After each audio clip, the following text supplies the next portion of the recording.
Hello po, magandang umaga po sa inyong lahat. Nandito po tayo ngayon sa Seferina Beach Resort. Naglibot-libot po tayo dito kasama yung aking pamilya. Naglibot-libot kami kasama yung aming anak. At ito rin po yung kanila palang mga cottages. Marami rin po kayo pala dito mapagpipilian kung pumunta kayo dito. At hindi naman pala mahal yung dito, yung entrance kasi 10 pesos lang. At ito rin pala yung anak ko na sobrang kulit. Napakakulit nito.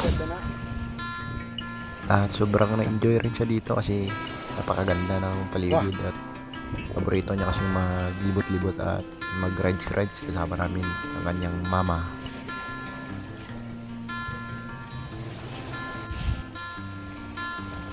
Timing lang yung pumunta kami dito kasi kakatapos lang ng medyo umulan dito kasi masama yung panahon.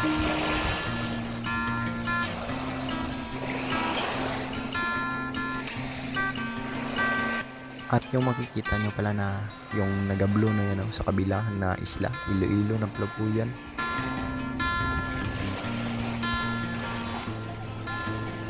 Napakaganda pala dito mag-relax kung gusto nyo rin magduyan-duyan kayo. Magdala kayo ng duyan tapos ibita nyo lang. Maraming pagbibitayan kayo dito ng duyan at napakaganda talaga ng paligid.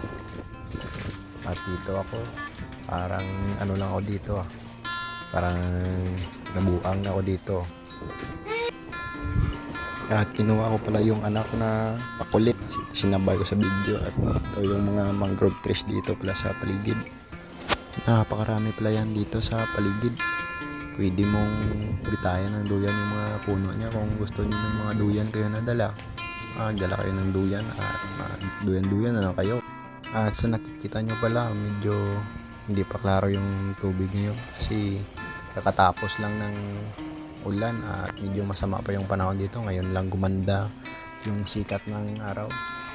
At ito yung kanyang view. Pero napakaganda dito pag lalo na kung maganda lang yung panahon. Napakaganda ng tubig dito, maglibot-libot, napakaganda dito. At maganda rin mag picture dito lalo na kung basta maganda lang yung panahon. Napakaganda ng sunset dito lalo na kung hapon. Sa bagay wala naman palang sunset na umaga, sunrise pala yung tawag doon. At yan na po yung trailer dyan sa kabila.